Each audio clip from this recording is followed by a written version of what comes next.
Hey Dynasty fam, I know it has been a while. So much has happened. I think I don't even remember the last reaction that I posted, and I do apologize on that. But as many of you know, since April, a lot of stuff went on. So we got COVID. Then May was Ira's birthday. We ended up finishing the house. Minus little odds and ends. And then, what was it? Mid-June? Yeah, mid-June. We had my husband's cousins come, so we spent a week with them.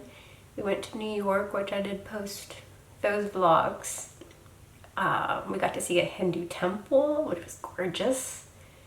And then what else happened? Yeah, they went home at the end of June.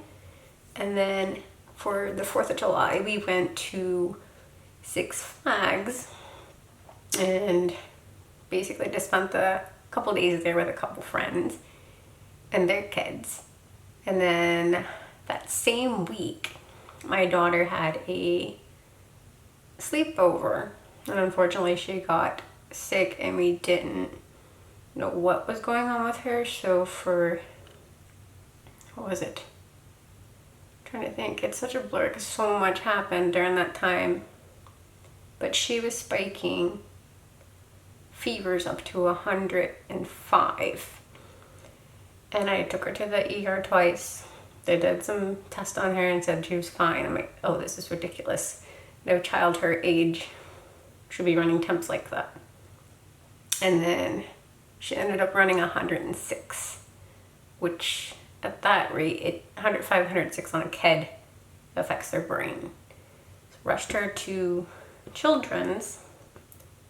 Still, they didn't see anything. I'm like, this is ridiculous. I'm going insane. And then the third time I took her in, they're like, okay, like she's obviously not improving. So they found like a little bit of something on her chest x-ray, which, I mean, they just wanted to monitor her. So they monitored her for 24 hours. They ended up keeping her for 3 days. They admitted her. And she had a horrible cough, the poor thing. Sorry, it's emotional because it scared the crap out of me. And it ended up turning into pneumonia, which we were trying to give her Tylenol every 4 hours, Motrin every 6 hours to keep her fever down. I noticed that basically her fever wouldn't stay down without any medicine. And then as I was giving her the Tylenol and helping the nurses out, one nurse was doing something behind me and I didn't pay attention because my main focus was to help her. And apparently her oxygen had dipped to 88. Freaked me out because they put her on oxygen, and then after that they did a scan on her, and that's when they said she had pneumonia. It was so bad. She wasn't eating, she was barely drinking for me, so she was on fluids the entire time. And after the, let's say, 7th day, so this was her 4th day being in the hospital, they finally released her. So I'm like, oh great, she's getting better, but she did lose a couple pounds. But now, thankfully, she's much better and is now gaining that back, and she's back to healthy. But a couple days after she was released, my son had a double ear infection, the poor little guy. So that was a rough couple of weeks for July. Now I'm proud to say that they are super healthy, driving me crazy like normal. But here's an update for August. So here in next week, we will be going to see my mom, who I haven't seen in 4 years because she lives so far away. And then I will be meeting my dad for the first time in 17 years. I am so emotional, excited, so many emotions are going through my mind, but I am so happy that it's finally happening. Now, many of you are going to be like, well, if you guys live in the same country, why don't you guys see each other more? Well, obviously, money is one thing, and it's very hard to keep going back and forth. Now, with my dad, when I was a kid, the last memory I remember of him was probably when I would say I was 10. I'm like really not for sure the last time I seen him or the age, but I'm pretty sure it was 10. But my stepmom at the time, I remember I was 11 and she did something for my birthday. But I can't remember my dad at that time, unfortunately.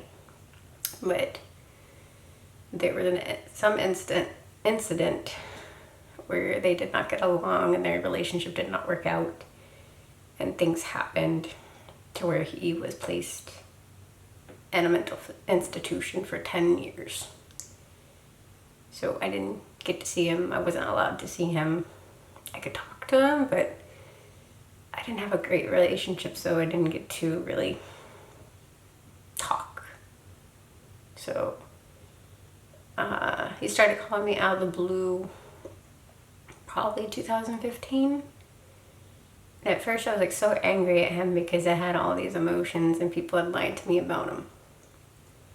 So eventually, like, I worked that out and gave him a big chance.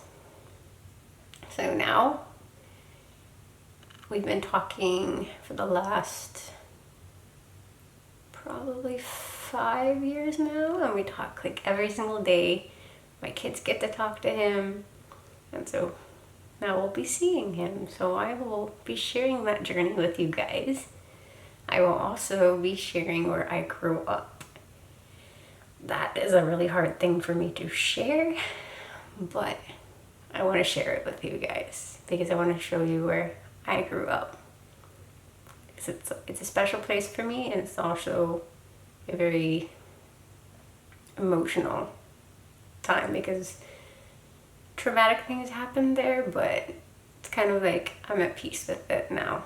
So I want to share part of my story, and I hope you guys enjoy it. Well, here's to more adventures and more reactions. I hope you guys have a wonderful and blessed week. Bye, guys.